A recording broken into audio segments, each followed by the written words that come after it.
Assalamualaikum warahmatullahi wabarakatuh. Nama saya Lariswana Ardianto. Di sini saya akan sedikit mempresentasikan review buku Interpreting the Quran karya dari Abdul Said. Pertama kita harus mengetahui dulu biografi dari Abdul Said. Abdul Said lahir di Maldives, keturunan suku bangsa Arab Oman yang bermukim di Pulau Maldives. Pada tahun 1977, dia hijrah ke Arab Saudi untuk menuntut ilmu di sana. Arab Saudi, dia belajar bahasa Arab dan memasuki beberapa lembaga pendidikan formal, di antaranya Institut Bahasa Arab Dasar dan Institut Bahasa Arab Menengah, serta Universitas Islam Saudi Arabia di Madinah. Tahun berikutnya, Said meninggalkan Arab Saudi untuk belajar di Australia. Abdul Said adalah seorang profesor studi Arab dan Islam di Universitas Melbourne, Australia. Sekarang dia menjabat sebagai Direktur Pusat Studi Islam Kontemporer di universitas tersebut. Abdul Said juga dikenal sebagai dosen yang tekun ulet. Di Australia, Abdul Said mengajar studi Arab dan Islam pada program Salah Satu dan program Pasca Internasional. Said juga terlibat dalam berbagai kelompok dialog antar kepercayaan, antara Kristen dan Islam, dan antara Yahudi dan Islam, karena kemahirannya dalam beberapa bahasa seperti Inggris, Arab, Maldiva, Urdu, Indonesia, dan Jerman, membuatnya sering mengunjungi beberapa negara seperti Amerika Serikat, Eropa, Timur Tengah, Asia Selatan, dan Asia Tenggara. Bahkan, dia juga memiliki banyak relasi atau koneksi dengan pakar dan riset di seluruh dunia. Karena pakar kemahirannya itulah dan sepak terjang serta keseriusannya di dunia keilmuan, nama Abdul Said menjadi populer dan diperhitungkan di dunia internasional. Pendahuluan, Abdul Said menulis buku ini bertujuan agar makna Al-Quran bisa dihubungkan dengan kehidupan umat Islam, yang berarti dapat diimplementasikan atau dalam kehidupan sehari-hari di waktu, keadaan, dan tempat yang berbeda, khususnya dikaitkan dengan kebutuhan dan kepentingan pada zaman modern. Menurut Abdul Said, kurang lebih dalam kurun waktu 150 tahun, dunia telah mengalami berbagai perubahan. Hal ini berpengaruh bagi umat Islam dan juga bagi umat non-Muslim. Di antaranya yaitu mengubah sudut pandang atau paradigma kita dalam melihat dunia. Abdul Said mengubahkan perlu adanya pemikiran atau gagasan ulang pada interpretasi ayat-ayat Al-Quran. Karena menurut Abdul Said, banyak interpretasi yang difungsikan sebagai hukum pada periode pra-modern, di mana hal tersebut sudah tidak lagi dapat berjalan pada masa saat ini, kecuali oleh beberapa kecil umat Islam atau kelompok kecil dari umat Islam. Untuk itu, Abdul Said mengungkapkan bahwa di kalangan umat Islam, ada 3 pendekatan besar yang dimungkinkan identifikasinya berkaitan dengan interpretasi ayat-ayat pada periode modern, yaitu tekstualis, semi-tekstualis, dan kontekstualis. Lainnya, pembahasan selanjutnya yaitu tentang konteks perdebatan tentang interpretasi. Konteks perdebatan tentang interpretasi umat Islam terbagi dalam 3 golongan, atau terbagi dalam 3 golongan besar dalam menghadapi tantangan oleh ide-ide modern, institusi, dan nilai-nilai yang bersangkutan. Golongan pertama memandang tidak perlu mengubah tradisi dan menganggap setiap modernisasi pemahaman agama sama saja dengan pukulan terhadap umat Islam. Golongan yang kedua melangkah tidak sepenuhnya merubah gagasan, institusi, dan nilai Islam tradisional. Sedangkan golongan ketiga ingin menghadirkan kembali Islam dengan mempertanyakan aspek-aspek kunci dari tradisi. Lainnya yaitu wahyu dan interpretasi. Pada pembahasan kali ini, Abdul Said menguraikan pemahaman umat Islam tradisional tentang wahyu. Menurut Fazlur Rahman, penting untuk menekankan peran Nabi pada asal-usul pewahyuan, meskipun peran tersebut hanya sedikit. Pernyataan yang ditekankan oleh Fazlur Rahman adalah adanya hubungan yang erat antara Al-Quran sebagai kalam Allah, Nabi dan tugas-tugas beliau, serta konteks sosio-historis. Kemudian, dalam teori pewahyuan dan interpretasi ada 2 hal yang berbeda. Jadi, hal tersebut tidak perlu diperhitungkan dalam tradisi tafsir. Pandangan Al-Quran dijaga sebagai pandangan bahwa Al-Quran adalah kalam Allah. Namun, pada saat yang sama juga diyakini sebagai objek penafsiran.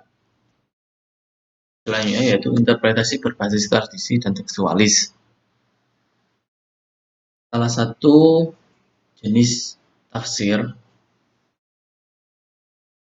yang terpenting adalah apa yang dikenal dalam bahasa Arab sebagai tafsir bil al-riwayah atau tafsir tradisi, tafsir bil al-matsur atau tafsir teks.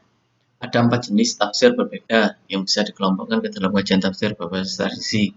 Yang pertama yaitu tafsir Al-Quran. Dengan Al-Quran yang dimaksud adalah Al-Quran merupakan suatu kesatuan yang utuh. Artinya, jika ada ayat yang bersifat ambigu, kemungkinan memiliki penjelasan di ayat lainnya. Penjelasan satu ayat demi ayat itulah yang dinamakan tafsir Al-Quran dengan Al-Quran. Yang kedua, yaitu tafsir Al-Quran oleh Nabi. Yaitu Nabi menjelaskan arti dari ayat tertentu di mana para sahabat yang salah pemahaman terhadap ayat tersebut. Berikutnya yang ketiga adalah tafsir Al-Quran oleh sahabat. Di sini seringkali dianggap bersifat pribadi, yaitu mereka mengungkapkan apa yang mereka anggap sebagai makna yang paling tepat untuk teks yang mereka tangani, biasanya tanpa mencoba untuk menunjukkan validitas posisi mereka. Dan yang terakhir adalah tafsir Al-Quran oleh tabi'in. Hal ini terjadi karena ekspansi Islam yang semakin meluas, sedangkan para sahabat banyak yang menetap di Mekah, Madinah, dan Mesir, sehingga untuk memastikan dapat dipahami oleh generasi muslim baru, maka peran para tabi'inlah sebagai murid para sahabat untuk menyampaikan tafsir Al-Quran agar dapat dimengerti. Lainnya yaitu penafsiran berbasis nalar. Penafsiran berbasis nalar menurut Ibnu Mansur, tafsir berarti menyingkap yang tertutup. Sedangkan takwil berarti kembali ke asal sesuatu.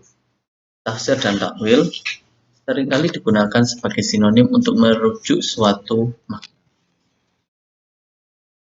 Tafsir diasosiasikan dengan riwayat di narasi, tradisi teks, sedangkan takwil dihubungkan dengan diroyah, pemahaman, nalar, dan pendapat. Tafsir berkaitan dengan pengetahuan yang diriwayatkan ke zaman, sedangkan tafsir berhubungan dengan memilih makna yang banyak, maka memiliki kemungkinan baik didukung atau tidak oleh bukti tekstual maupun linguistik.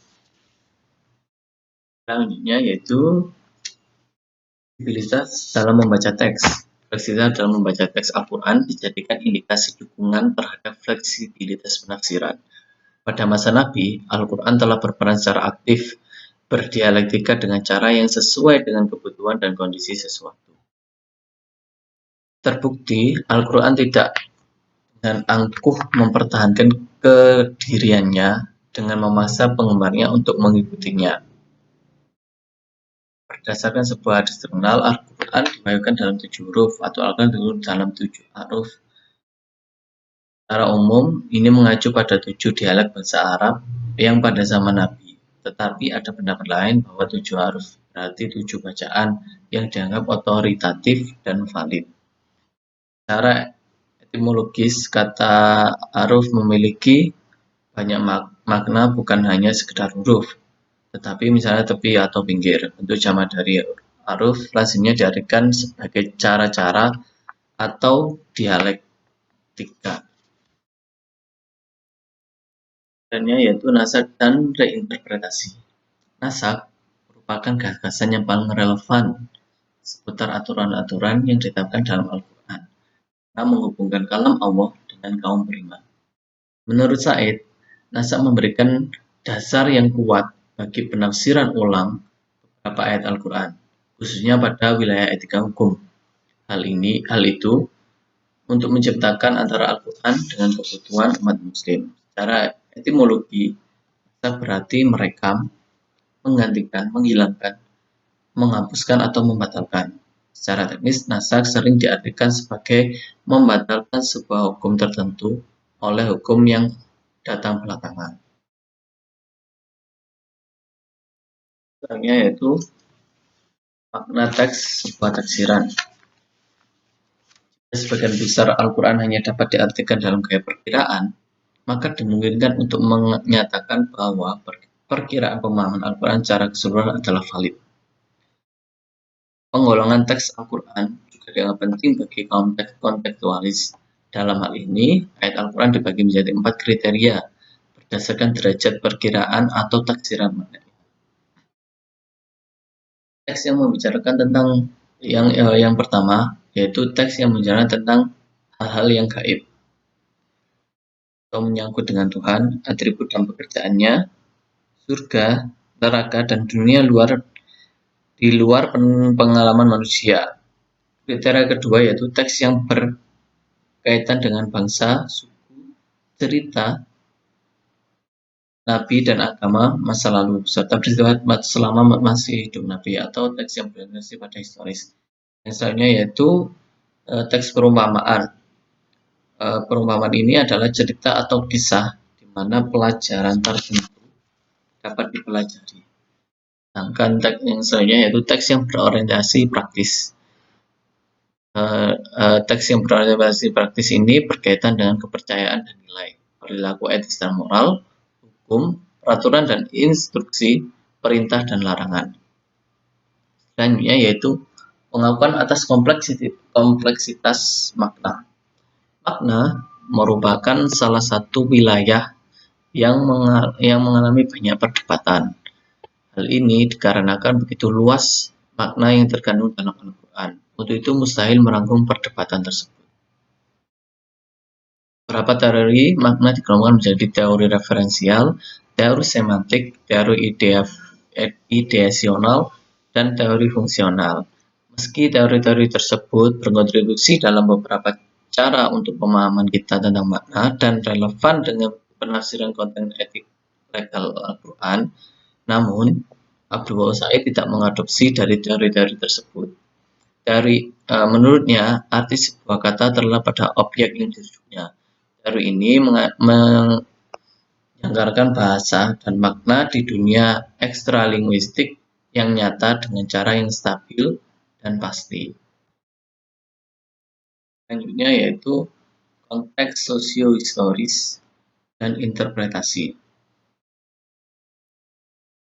Konteks sosiohistoris dan interpretasi, penekanan konteks ini dalam penafsiran dianggap sangat penting untuk menjadikan ayat-ayat etika hukum menjadikan bermakna serta relevan untuk kehidupan muslim kontemporer. Muhammad Al-Ghazali, seorang kontributor pemikiran Islam dan seorang ahli tafsir, mempercayai bahwa umat Islam telah menggeser perhatian mereka atau menggeser paradigma mereka dari merefleksi kitab suci menjadi melantunkan serta memperindah bacaan dan fokus pada mekanisme cara membaca Al-Quran. Fokus yang dimaksud oleh Al-Ghazali telah mengiring kegiatan membaca Al-Quran sekarang ini hanya bertujuan mencari barokah atau mencari keberkahan dari Al-Quran tersebut. Hal ini bertolak belakang dengan perintah Al-Quran untuk merenungkan dan memahami isi dari Al-Quran,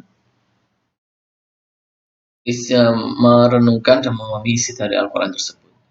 Al-Ghazali meyakini bahwa kita harus menekankan pada renungan dan pemahaman Al-Quran yang mana hal itu dapat dilakukan dengan upaya menggabungkan masa lalu atau historis dengan masa kini. Maka historis di sini diartikan pada zaman Nabi dan generasi Islam lebih awal, sedangkan makna kontemporer merujuk pada makna Al-Ghazali sebagai manusia saat ini. Konteks sosiohistoris Al-Quran pada periode Islam awal tidak bisa diabaikan begitu saja. Untuk mendapatkan pemahaman dalam konteks ini, seseorang Nabi membutuhkan pengetahuan akan kehidupan Nabi secara detail yang meliputi pertama yaitu ada iklim sosial, dan ya ekonomi, politik, hukum, norma, adat kebiasaan, institusi, dan nilai yang berlaku di wilayah tersebut. Dalam artian termasuk pakaian, makanan, relasi sosial yang mencakup keluarga, interaksi sosial, larangan, dan ritual atau upacara. Wilayah Hijaz merupakan gambaran dari kebudayaan yang ada di Arab dan wilayah di sekelilingnya.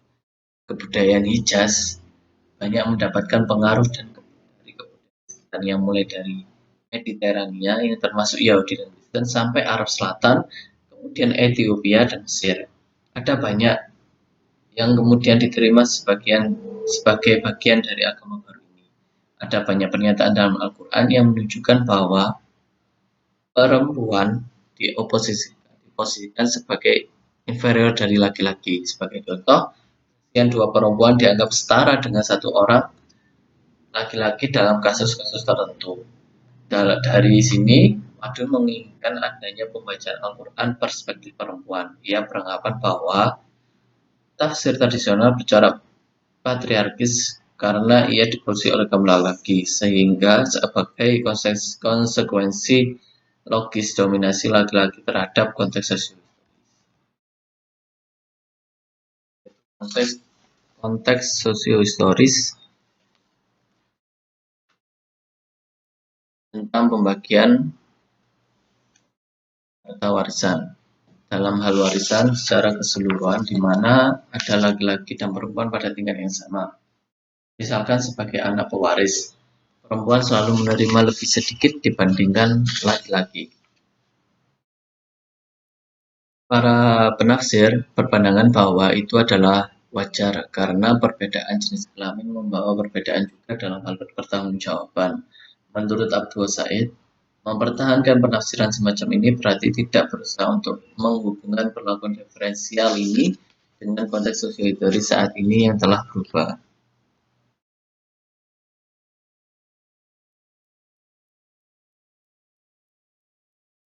Konteks sosiohistoris dan bahasa budaya.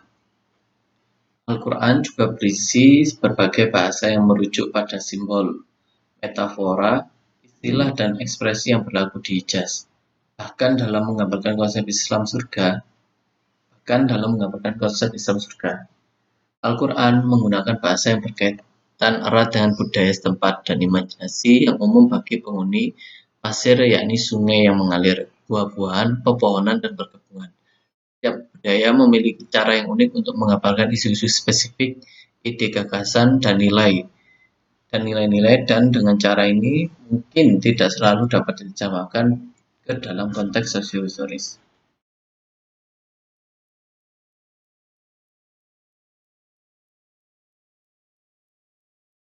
Historis dan mutabilitas dan kekekalan. Pada satu tingkat, contohnya adalah muamalat atau transaksi dan ibadah. Aturan yang berkaitan dengan ibadah adalah perintah dari Allah SWT dan Nabi. Tidak ada manusia selain Nabi yang berwenang untuk mengubahnya, sehingga ia dianggap abadi. Sedangkan sangat berbeda dengan muamalat yang didasarkan pada kebiasaan lokal dan demikian bisa berubah atau menyesuaikan keadaan di wilayah-wilayah tertentu. Hal ini sesuai dengan pernyataan Syafi'i bahwa hanya dalam wilayah yang pokok saja suatu ijma' bisa dicapai. Namun setelah mazhab Syafi'i ada pergeseran dalam mendaki teks, yakni hukum harus didasarkan pada teks secara kaku. Pada periode modern, penafsiran proto-kontekstualis dalam sejarah Islam awal didukung oleh Fazlur Rahman, di mana ia bisa dikatakan sebagai simbol dari pendekatan ini.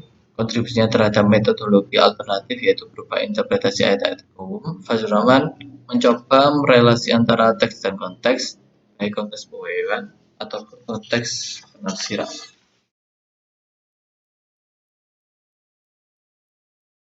Selanjutnya yaitu hierarki nilai dalam Al-Quran sebagai basis bagi interpretasi ayat-ayat hukum.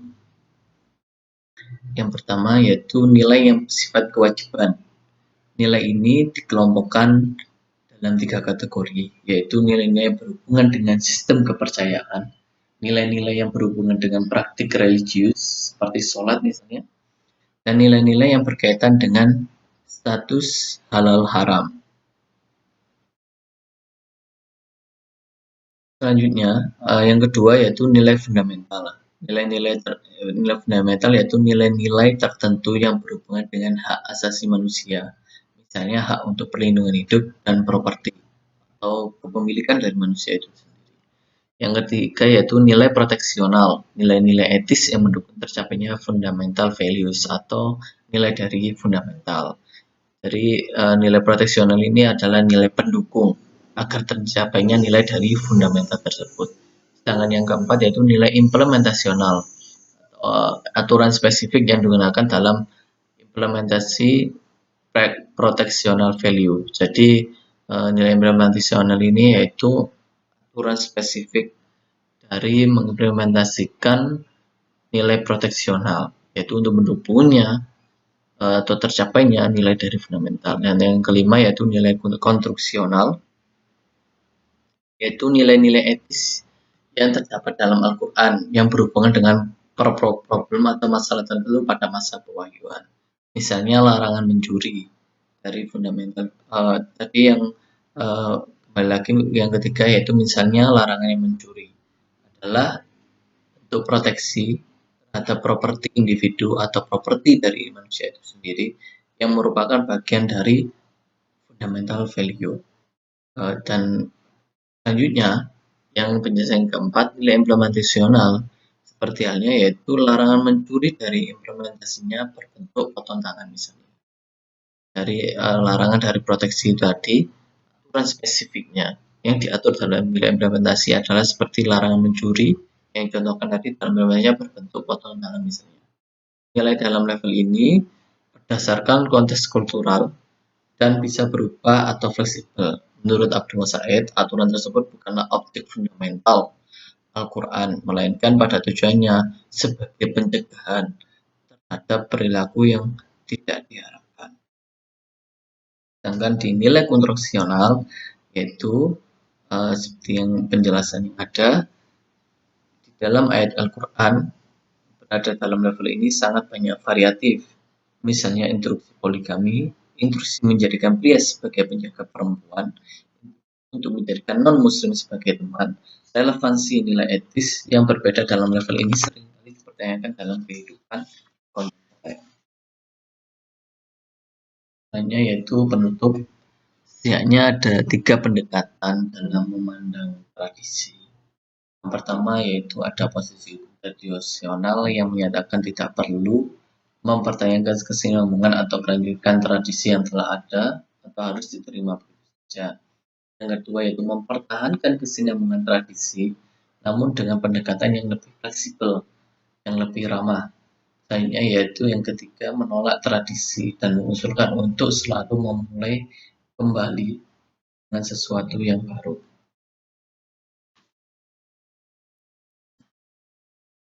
Yang bisa saya sampaikan, jadi apabila ada kesalahan kata atau kekurangan pemahaman dari apa yang saya baca atau yang saya review dari buku Abdul Said, saya mohon maaf yang sebesar-besarnya. Dan walaupun minkum, wassalamualaikum warahmatullahi wabarakatuh.